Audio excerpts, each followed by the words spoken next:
മറ്റു വാർത്തയിലേക്ക് പോയാൽ ഇലക്ട്രിക് ബസ്സിൽ തൊട്ട് ഷോക്കടിച്ച് KSRTC ഒരു മാസത്തെ കണക്ക് പുറത്തു വന്നപ്പോൾ നഷ്ടം 15.5 ലക്ഷത്തോളം രൂപയാണ്. ആകെ വരുമാനത്തേക്കാൾ കൂടിയ തുകയാണ് ബസ്സിന് വാടകയായി മാത്രം നൽകിയത്. വൈദ്യുതിയുടെ ചെലവും കണ്ടക്ടറുടെ ശമ്പളവും എല്ലാം ചേരുമ്പോൾ വരുമാനത്തിന് ഇരട്ടിയാണ് പല ബസ്സുകളുടെയും ചെലവ്.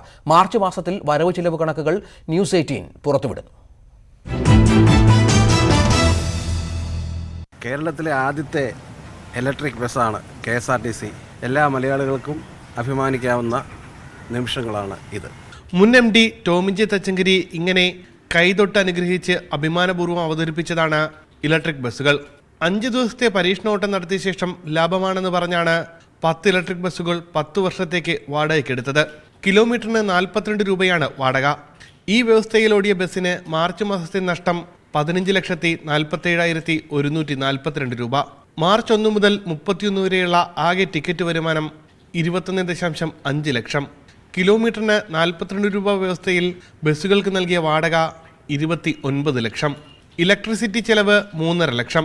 കണ്ടക്ടർമാരുടെ ശമ്പളം 4 ലക്ഷം. ആകെ ചെലവ് 37 ലക്ഷം. ഒരു മാസത്തെ മാത്രം കണക്കാണിത്. 10 ബസ്സുണ്ടെങ്കിലും ദിവസവും ശരാശരി 3 ബസ്സിലധികം സർവീസ് നടത്തുന്നില്ല എന്നാണ് കണക്ക്. ബസ് ഓടാതിരുന്നാലും അതിനുള്ള വാടക നൽകണം. ഇതിനു പുറമെ ഇലക്ട്രിക് ബസ്സുകൾ വഴിയിൽ കിടക്കുന്നത് മൂലമുള്ള നഷ്ടം വേറെയും. ബസ്സിന് ഒരു ദിവസത്തെ ശരാശരി നഷ്ടം 10,000 രൂപയാണ്. 10 ബസ്സിനാകുമ്പോൾ 1 ലക്ഷം രൂപ. മുൻ MD ടോമിൻ തച്ചങ്കരി അവതരിപ്പിക്കുകയും മുഖ്യമന്ത്രി അടക്കം അഭിമാന പദ്ധതിയായി ഉയർത്തിക്കാണിക്കുകയും ചെയ്ത ഇലക്ട്രിക് ബസ്സിന്റെ അവസ്ഥയാണ് ഇത്. കട്ടപ്പുറത്തായ KSRTC ഇനി എത്ര കാലം ഇലക്ട്രിക് ബസ്സിനെ ചുമക്കുമെന്നുള്ളതാണ് ഇനി അറിയേണ്ടത്. ഉമേഷ് ബാലകൃഷ്ണൻ, ന്യൂസ് 18 തിരുവനന്തപുരം. ഉമേഷ് ബാലകൃഷ്ണൻ ചേരുന്നു. ഉമേഷ്, പ്രതിസന്ധിയുടെ ആഴങ്ങളിലുള്ള ഒരു പൊതുമേഖലാ സ്ഥാപനം അത് വീണ്ടും ഇത്തരത്തിൽ ദീർഘവീക്ഷണമില്ലാത്ത നടപടികളിലൂടെ നഷ്ടത്തിൽ നിന്ന് നഷ്ടത്തിലേക്ക് കൂപ്പുകുത്തുന്ന സാഹചര്യം അതെങ്ങനെയുണ്ടായി? എന്തുകൊണ്ട് ലാഭകരമല്ല എന്ന് അറിഞ്ഞിട്ടും ഇത്തരം ഒരു സംവിധാനത്തിലേക്ക് KSRTC പോയി? ടോമിൻ തച്ചങ്കരിയെ നമ്മൾ പല കാര്യങ്ങളിലും പ്രശംസിച്ചിട്ടുണ്ട്, എങ്കിലും അദ്ദേഹമായിരുന്നുവല്ലോ ഇത് നടപ്പിലാക്കാൻ മുന്നിൽ നിന്നത്. തീർച്ചയായും ടോമിൻ തച്ചങ്കരിയുടെ മാത്രം ഒരു ആശയമായിരുന്നു ഇലക്ട്രിക് ബസ്സുകൾ എന്നത്. ഇലക്ട്രിക് നയം സർക്കാർ അംഗീകരിച്ചിരുന്നുവെങ്കിൽ പോലും വാടകയ്ക്കെടുത്ത് ഇലക്ട്രിക് ബസ്സുകൾ ഓടിക്കാം എന്നുള്ള ഒരു നയം മുന്നോട്ട് വെച്ചത് ടോമിൻ തച്ചങ്കരിയായിരുന്നു. ഇതിന്റെ അടിസ്ഥാനത്തിലാണ് ആദ്യം ഇലക്ട്രിക് ബസ്സുകൾ 5 ദിവസം കേരളത്തിലെത്തിച്ച് പരീക്ഷണ ഓട്ടം നടത്തി. പരീക്ഷണ ഓട്ട സമയത്ത് ഈ ഇലക്ട്രിക് ബസ് കമ്പനികൾക്ക് മറ്റ് തുകകളൊന്നും നൽകേണ്ടതില്ലായിരുന്നു. ഇലക്ട്രിസിറ്റി മാത്രം നൽകിയാൽ മതിയായിരുന്നു.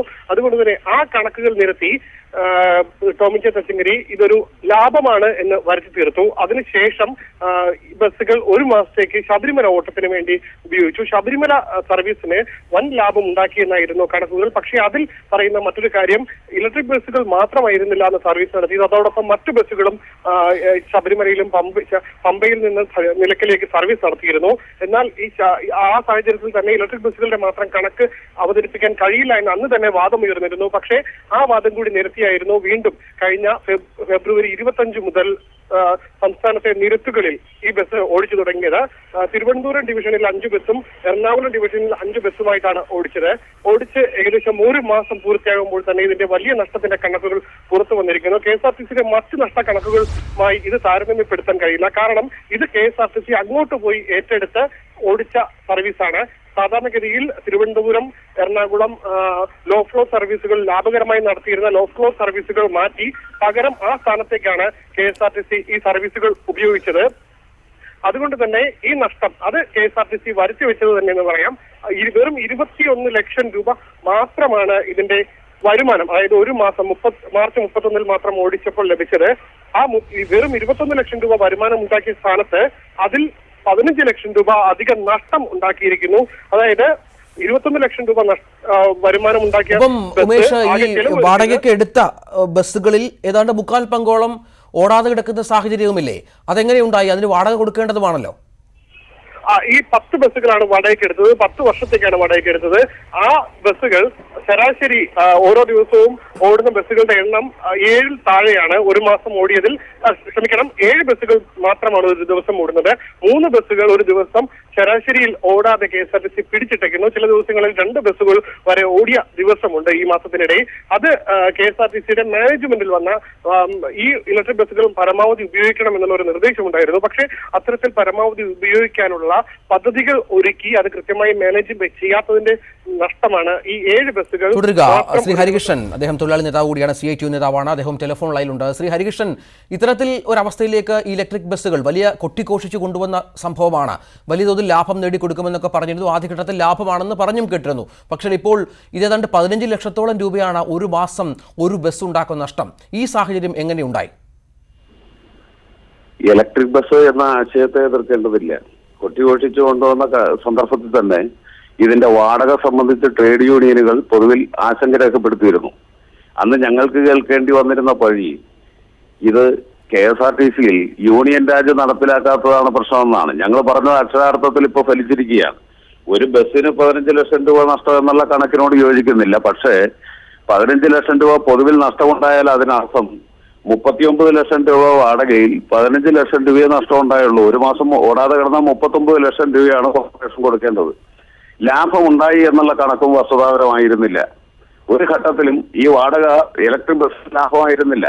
നിലയ്ക്കൽ പമ്പ റൂട്ടിലാണ് ആ ബസ് ഓടിച്ചത്. നിലയ്ക്കൽ പമ്പ റൂട്ടിൽ നിലയ്ക്കലെത്തുന്ന അയ്യപ്പ ഭക്തന്മാരെ അവിടെ ഇറങ്ങി വരുമ്പോൾ തന്നെ ടിക്കറ്റ് കൊടുക്കുകയാണ്. AC ബസ്സിനാണെങ്കിൽ 150 രൂപ. അതിനുശേഷം ജനറം AC ബസ് വന്നാൽ അതിനകത്ത് കയറ്റിവിടും. ഇലക്ട്രിക് AC ബസ് വന്നാൽ അതിനകത്ത് കയറ്റിവിടും. ഇലക്ട്രിക് AC ബസ്സിൽ കയറിയ യാത്രക്കാരുടെ എണ്ണം എടുക്കാൻ യാതൊരു സാധ്യതയും കോർപ്പറേഷൻ ഉണ്ടായിരുന്നില്ല. ഇത്ര സാധ്യത ഉപയോഗപ്പെടുത്തിയിട്ടാണ് ലാഭകരമായി എന്ന കൊട്ടിഘോഷിച്ച ഒരു പ്രചരണം നടത്തിയത്. ആ കള്ളപ്രചരണമാണ് ഈ പ്രതിസന്ധിയുടെ അടിസ്ഥാനപരമായ കാരണം. ഏറ്റവും വസ്തുതാപരമായ വിഷയം ഈ KSRTC ഇലക്ട്രിക് ബസ് വാങ്ങിക്കുന്നതിന് വേണ്ടി ഉണ്ടാക്കിയ ഉടമ്പടിയാണ്.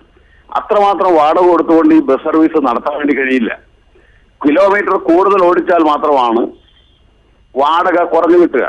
സ്വാഭാവികമായി ശബരിമല സീസൺ കഴിഞ്ഞപ്പോൾ തിരുവനന്തപുരം എറണാകുളം റൂട്ടിലാണ് ഓടിക്കാൻ തീരുമാനിച്ചത്. കൂടുതൽ കിലോമീറ്റർ ഓപ്പറേറ്റ് ചെയ്ത് കഴിഞ്ഞാൽ വാടക കുറയും എന്നുള്ളതുകൊണ്ട് ബസ് ഓടുന്നതിനിടയിൽ ബ്ലോക്കായി മണിക്കൂറുകളോളം നഷ്ടപ്പെട്ടു കഴിഞ്ഞാൽ ഇതിന്റെ ചാർജ് ഇറങ്ങും. ആദ്യ ദിവസം തന്നെ 2 ബസ് ചാർജ് തീർന്ന് വഴിയിൽ കിടക്കുന്ന ദുരനുഭവം ഉണ്ടായി.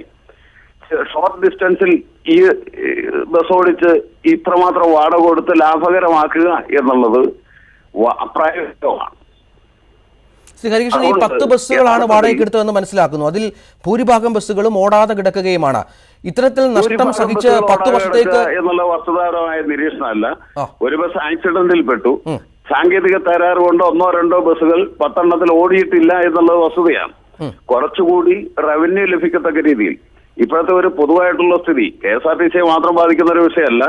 കാലാവസ്ഥ മോശമാണ് എന്നുള്ളത് കൊണ്ടും പൊതുവിൽ സാമ്പത്തിക രംഗത്തുണ്ടായിട്ടുള്ള പ്രശ്നങ്ങൾ മൂലവും പൊതുവിൽ ബിസിനസ് രംഗമാകെ ഇപ്പോ ശ്രീ ഹരികൃഷ്ണൻ, വളരെ നന്ദി പ്രതികരിച്ചതിന്. ഒപ്പം ഉമേഷ് ബാലകൃഷ്ണൻ.